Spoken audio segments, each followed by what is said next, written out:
cérémonie de vernissage du livre du président sur les jeunes, c'est vrai, mais il y a une majorité dans ce pays qui ne sachant ni lire ni écrire.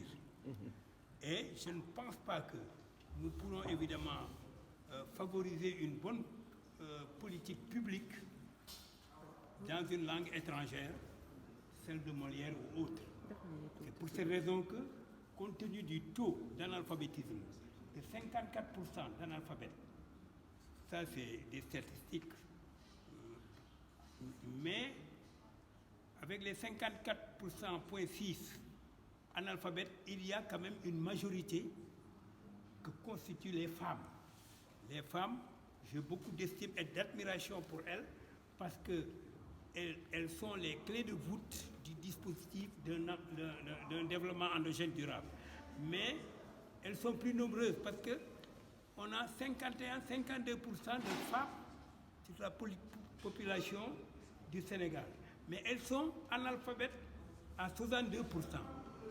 Vous avez 100 femmes, les 62 ne savent ni lire ni écrire alors qu'elles mènent des activités lucratives, des activités de commerce pour contribuer efficacement et au quotidien à l'émergence sociale.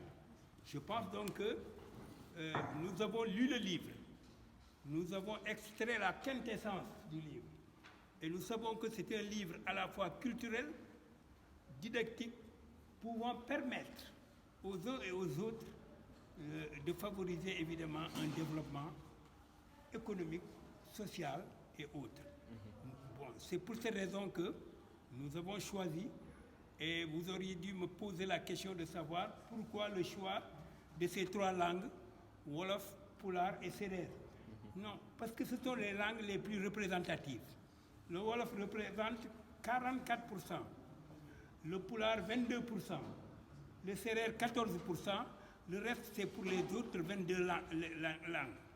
Je pense donc que, et nous nous acheminons vers, nous allons suggérer aux autorités de favoriser le choix d'une langue nationale ou de deux langues nationales pour être beaucoup plus efficace sur le plan administratif, mais aussi introduire ces langues dans le système éducatif. Je pense donc que c'est pour ces raisons que nous disons que nous allons traduire cet ouvrage dans nos langues nationales pour beaucoup plus d'accessibilité. Et je vous ai dit que le contenu est plus que didactique. Il est culturel et nous voulons maintenant que les populations bénéficiaires, au lieu de faire du top-down, nous allons favoriser le down-top pour les impulser, les faire participer dans l'action au quotidien. Et j'ai l'habitude de dire que l'action administrative doit être une action de la communauté, pour la communauté et par la communauté. C'est-à-dire donc que les territoires, un migrant, il ne vient pas du ciel. Un migrant vient par exemple d'une commune ou d'une ville.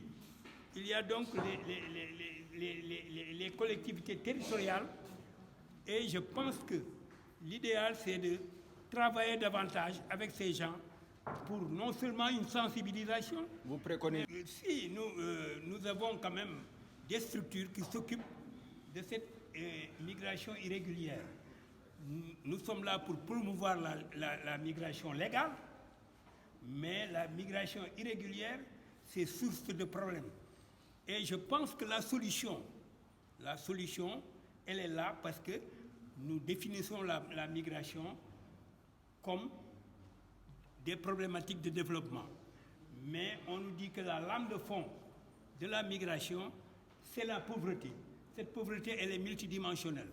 Et elle concerne surtout les jeunes et les femmes. Nous avons constaté que les gens qui prennent les pirogues de fortune sont soit des jeunes, soit des femmes. Mais nous devons réfléchir sur l'élaboration de projets productifs pour favoriser l'ancrage des jeunes au niveau du terroir et éviter l'exode rural. L'exode rural, c'est la migration interne, mais la migration extérieure, c'est aller dans d'autres pays où vraiment votre dignité est bafouillée. Et je pense qu'on peut, à l'interne, au niveau du Sénégal, il y a des gens qui n'ont pas voyagé. Nous n'avons pas voyagé, mais on peut s'épanouir au Sénégal, on peut faire des recettes au niveau du Sénégal et lutter concrètement contre vraiment le sous-développement. Je dis que la politique pour nous, il y avait la définition classique, construire la cité. Mais la politique pour moi, nous avons un parti, le bloc 3D, bloc pour la démocratie et le développement durable. Quand on parle de démocratie, c'est permettre aux gens la liberté d'expression. C'est comme, je crois que c'est Michel Niang, je ne sais pas, mais la démocratie et le développement durable. La politique, c'est la lutte contre la pauvreté qui est multidimensionnelle. Il y a les aspects éducatifs. On a évoqué tout à l'heure qu'il y a un fort taux d'analphabète. Mais si, par exemple, M. Macky Sall autorise la traduction de son livre, si Famanta autorisait aussi la traduction de son livre, s'il y a un accord de principe, mais il n'y a aucun problème.